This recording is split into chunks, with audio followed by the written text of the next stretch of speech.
Hi everyone, I'm Anne Riddell and welcome to Arts in the City. We are coming to you today from the Museum of the City of New York, where Gingerbread NYC is in full swing. The delicious looking gingerbread creations here are inspired by our hometown and made by bakers from all 5 boroughs. We'll show you around a bit later in the show, but first, let's head to the circus. Andrew Falzon takes us to Circus Vasquez, where there is big talent under the big top. It's one of the oldest forms of entertainment still around today. And if you're looking for a way to disconnect from the digital and enjoy family-friendly, analog excitement, Circus Vasquez might be for you. With acts representing more than 5 countries around the world, the all-human cast delivers on delight and serves up plenty of suspense. You can see kids, you can see parents, you can see elderly people, everybody laughing at the same joke, everybody screaming to that same performer and the same excitement. So I think our demographic is pretty universal. For Ringmaster Jan Vasquez, the circus is a family affair. He's the 3rd generation of circus superstar that goes back to his grandparents, who began their show in Mexico 50 years ago. They made their own tent from scratch. They made the whole circus from scratch. And from there, they just kind of put a lot of love into it. Their kids, who are my uncles and my dad, the next generation, they transmitted that love to them. So they managed to make the circus grow even more into what it is today. Circus Vasquez toured Mexico and Central America and then came to the United States in 1993. When Circus Vasquez first came to the United States, shows were in Spanish only, but they transitioned over to English. And now, Circus Vasquez is the largest family-owned circus performing in the United States. But then with the years, a lot more people who didn't speak Spanish started to find the circus and kind of go into it. And they would love the show, but they wouldn't understand anything we were talking about. So nowadays, we want to give a show for everybody to enjoy. And we decided that English was the best way to go. And the show continually changes and upgrades, so if you've seen it once, you won't see the same thing twice. We just kind of strive to keep innovating, keep bringing better artists, better technology to the circus. And that's our goal today, to be one of the best organized and most exciting shows that you could see here. Pavel Valla Bertini helps make the show exciting. Like Jan, he's a 3rd-generation circus performer, and based on his co-starring kids, a 4th generation is on the way. By the time Pavel reached the climax of his act, he was riding a unicycle so tall, we needed the extra-wide lens of an iPhone to shoot vertical video. If you're not scared to do it, it's not the point, because you're so high, and a little mistake or little thing could be really dangerous. And as someone who performs all over the world, Pavel knows what makes a New York audience unique. They are louder. They like to scream a lot here. That's the difference from Europe. Europe, they like the more clapping, and here they like more clap and scream and loud. If you think a night under the big top is something your family would enjoy, you can head over to circusvasquez.com for more information. I'm Andrew Falzon for Arts in the City. Making theater more accessible for all. We visited Playwrights Horizons for a touch tour, a way to help blind and low vision audience members become familiar with a set before showtime. And there are 2 microphones. One is sitting, it's to your right ever so slightly.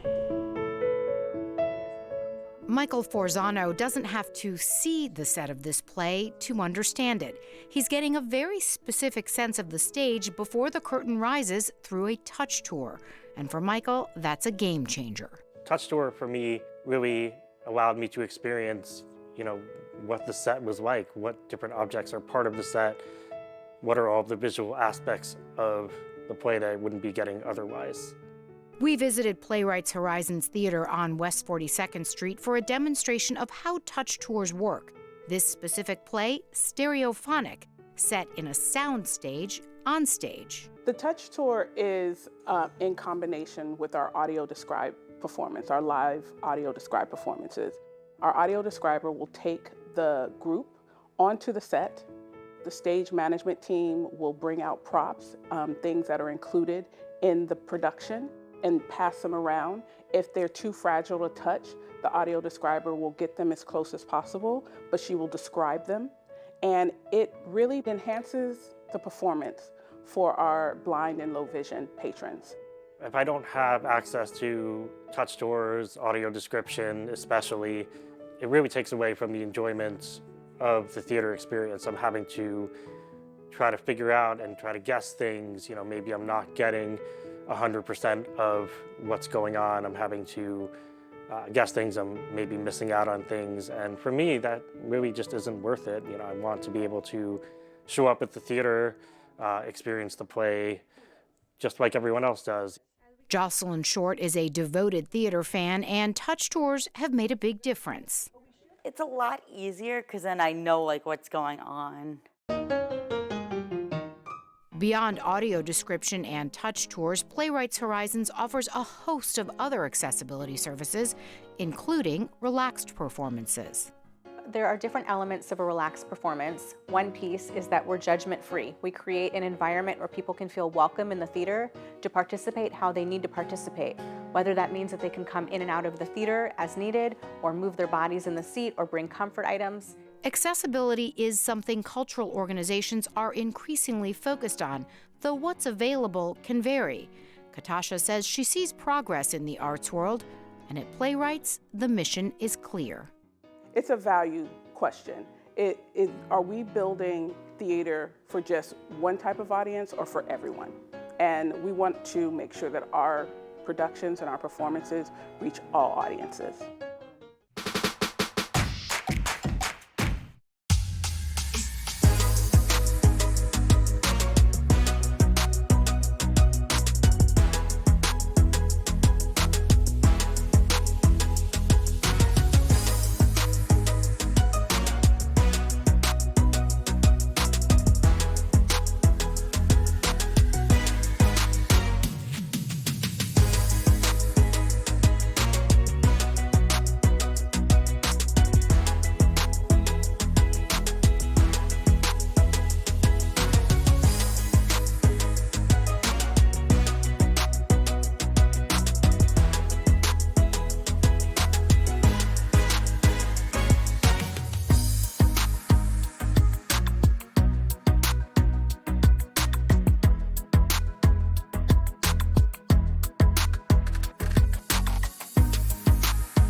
For more than a century, Central Park has been a backdrop for more than 100 films. Neil Rosen takes a look at some of the movies where our city's backyard plays a starring role. Some call it the greatest urban park in the world. To New Yorkers, Central Park is undoubtedly a treasure. Many filmmakers feel similarly about its many wonders and have done tons of on-location shooting here over the years. Here's just a look at a few of the many of hundreds of films that have been shot here. The Bethesda Fountain in Central Park, where I was just standing, has been the scene for many famous films. It's used in the Marvel movie The Avengers for an exciting action-packed scene. In director Ron Howard's 1996 film Ransom, Mel Gibson frantically looks for his son, who gets kidnapped there. In the movie John Wick, Keanu Reeves receives revelatory news from Ian McShane at the fountain. And not only does Amy Adams have a big musical number at the Bethesda Fountain, in Enchanted, this 2007 fantasy come to life has Adams and Patrick Dempsey roam around the entire place as they utilize many iconic Central Park locales. Well, what do you know about that? I'm happy! Gene Wilder and Zero Mostel are very happy to be in a rowboat in the Central Park Lake near the Loeb Boathouse in the 1967 comedy classic, The Producers. The beloved Christmas film Elf uses Central Park extensively, as Will Ferrell engages in a snowball fight there, while Santa Claus himself lands his sleigh right in the middle of the park for the movie's climax. The Central Park Rangers. And speaking of holiday movies, Home Alone 2 uses Central Park quite a bit, as Macaulay Culkin uses his wits to constantly outsmart two inept bad guys, played by Joe Pesci and Daniel Stern. Woody Allen has used Central Park locations for so many of his movies.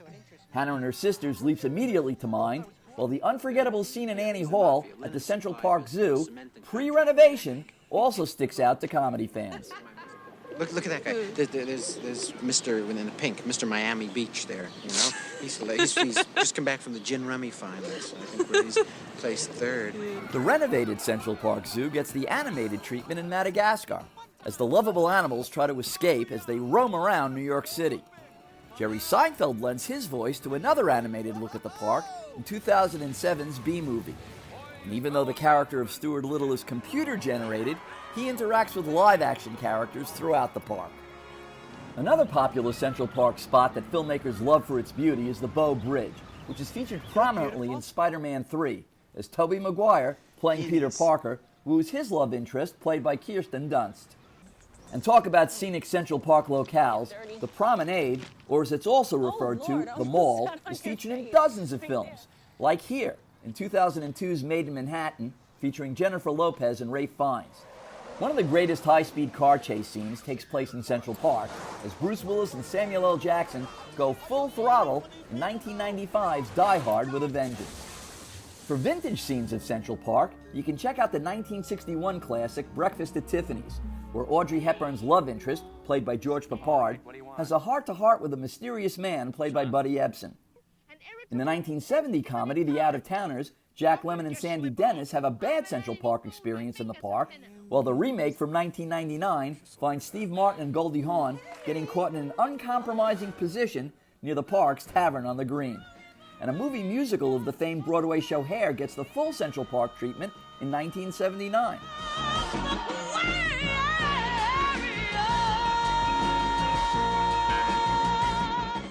Fall foliage in Central Park itself never looked lovelier than in the 1989 comedy classic and one of my all-time favorite romantic comedies, When Harry Met Sally. These two slip into the Met and visit the Temple of Dundur, which is located in the park itself, and have a very funny encounter. I have decided that for the rest of the day, we are going to talk like this. Finally, perhaps Dudley Moore said it best in 1981 in the movie Arthur, as everybody who has ever been there adores Central Park. Where to, sir? The park. We're going to drive through the park. You know how I love the park. And that's only a small sampling, as there are literally hundreds of other movies that have been shot here. In Central Park, home to so many iconic movie scenes, for Arts in the City, I'm Neil Rosen. Jazz legend Louis Armstrong lived in Corona, Queens for years. In fact, this is a gingerbread replica of his historic home, which is now a museum. Scott Kerbey stopped by The Real Thing to check out the exhibits and a new state-of-the-art addition.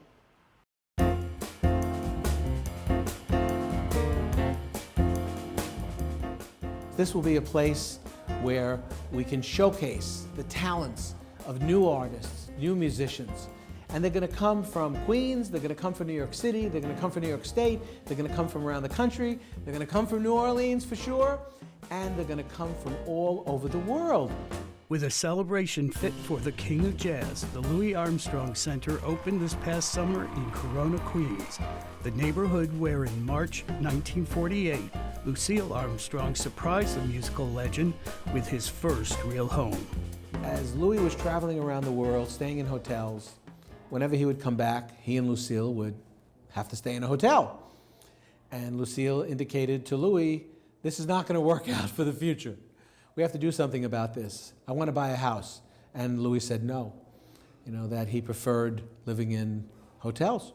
So he was on a tour, and Lucille, who had worked prior, had an account, and she took some money from her account, her funds, and she put a down payment down 80 years ago this past March. And when Louis returned, she said, come to your new house. And he said, oh, you're obviously kidding. And she said, this is the address, I'll see you there. And when she opened the door, after he knocked, he saw the house for the first time. Through the years, Pops and Lucille became well-loved fixtures in the community. Upon Lucille's passing in 1983, Louis having died in 1971, the house and its contents were given to the New York City Department of Cultural Affairs, who in partnership with Queens College was given the task of turning their home into the Louis Armstrong House Museum. I just give her enormous credit, for wanting to see the house shared, with not only the community but the fans of Louis Armstrong. I think she saw it as a way of maintaining his legacy and keeping it going. And that's what it did. It was turned into an iconic destination. With the success of the museum, the idea of adding an educational center across the street seemed the next logical step. The center was always a dream of local community leaders, elected officials. There was always some talk about having some place where there could be a jazz club, where there could be exhibitions, where there could be concerts. That dream was finally realized in June 2023 with the opening of the Louis Armstrong Center. Dedicated to his and Lucille's values of artistic excellence, education, and community, it includes an archive of over 60,000 photos, recordings, manuscripts, letters, and mementos. There is also a performance space, a multimedia exhibit called Here to Stay, curated by the Artistic Director for Jazz at the Kennedy Center, Jason Moran, as well as a digital archive. And the wonderful thing about this new Armstrong Center is that not only do we build on the heritage and legacy of Louis Armstrong, but at the same time we create Armstrong Now. I have in my hand the ice cream trumpet, which out of the many trumpets that Louis Armstrong had during his career, this was his favorite. It's such an inspiration because it reminds us that Louis Armstrong didn't just sit behind closed doors. He sat on the stoops with the children of this neighborhood and he played his favorite trumpet. And they walked away saying to themselves, I'm going to make music too. We have opened a community asset, a community facility that shows that Corona is flourishing again. It will be attracting not only tourists, but school children, not only teachers, but parents, not only jazz lovers, but to-be jazz lovers. I think that once people come and have a sense of the over 500 collages, the hundreds of reel-to-reel tapes, you see some of the notes on the desk, to Count Basie and Barbra Streisand and Frank Sinatra and Dizzy Gillespie, the love letter to the neighborhood, the beautiful portrait of Louis Armstrong done by Tony Bennett, the voices of Louis and Lucille, the stories that are here. I think that visitors will walk away just saying two words. Oh, yeah. I'm Scott Kerbey for Arts in the City.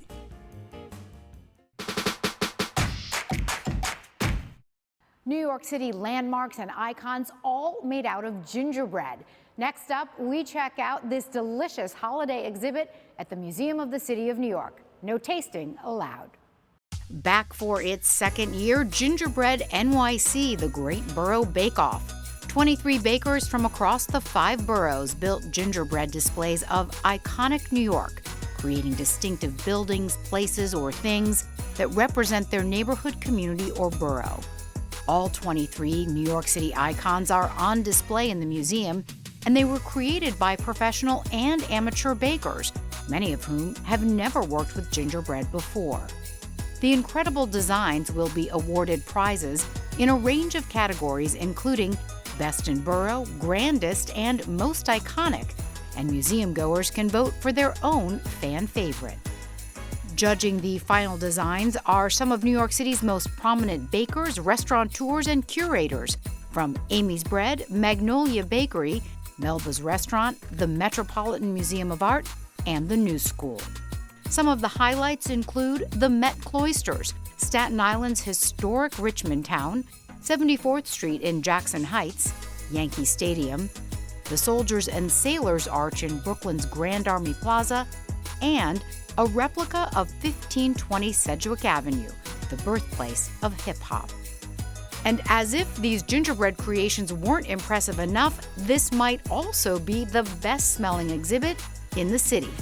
Gingerbread NYC will be on display at the Museum of the City of New York until January 15th. For more info, just check out their website at mcny.org.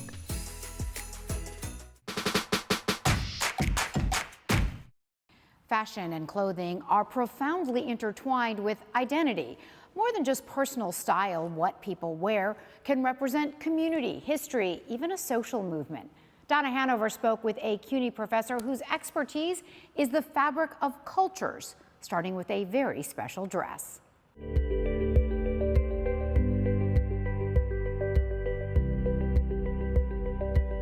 Resurrecting a dress with a powerful history was an idea that captivated CUNY professor Eugenia Paulicelli. We are very happy to introduce you this dress, the Tanagra dress. The beautiful Tanagra dress was designed by Rosa Giannoni in 1908. But as time went on, the dresses disappeared. There were only photographs and written descriptions, even though it was a very significant garment. There was a photograph of herself in a book that she prepared in 1909, stating also this agency of the designer, of a woman designer.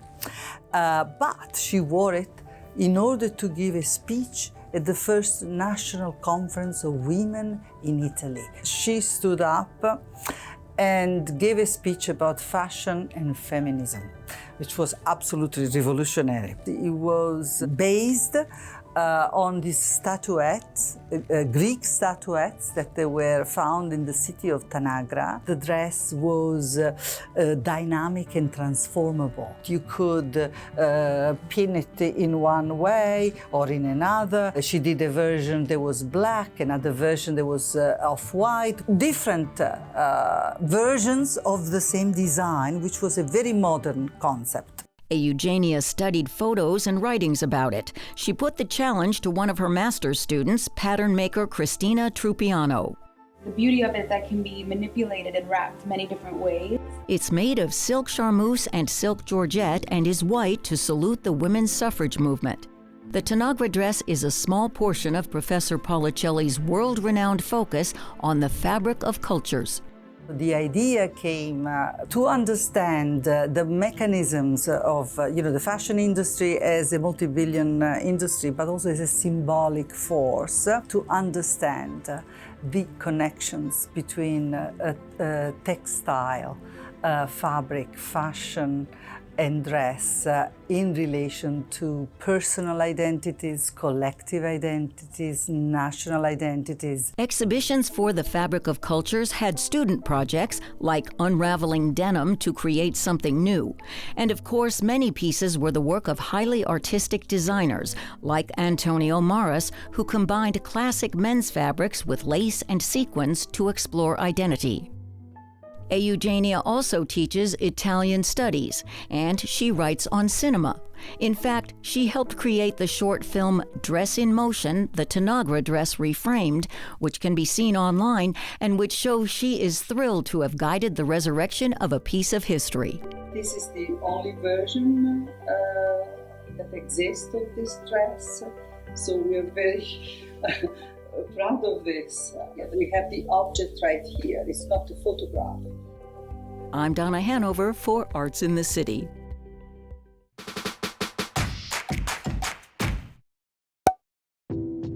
It is the sound of celebration.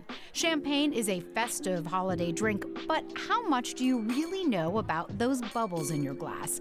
If you're anything like me, not as much as you might think. We sat down with Herve Rousseau, the owner of Flute.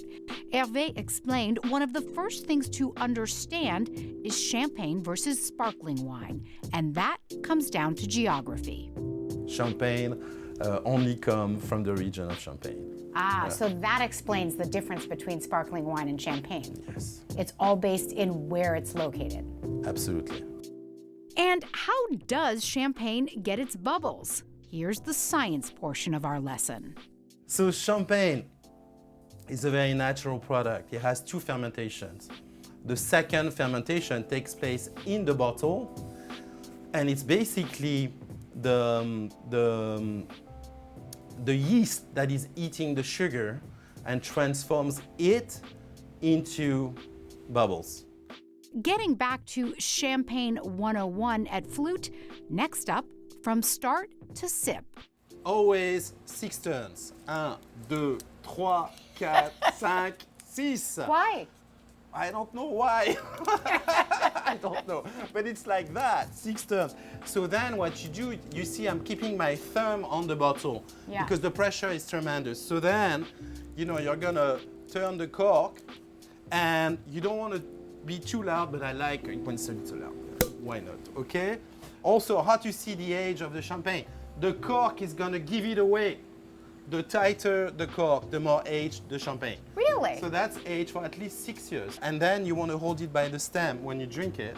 So if one of your guests is not, you just say, hold it by the stem because it's gonna warm up the wine. Again, it's all about pleasure. There's nothing else here about. So I know more of that. Hold it like this. Yes. Got it. There we go.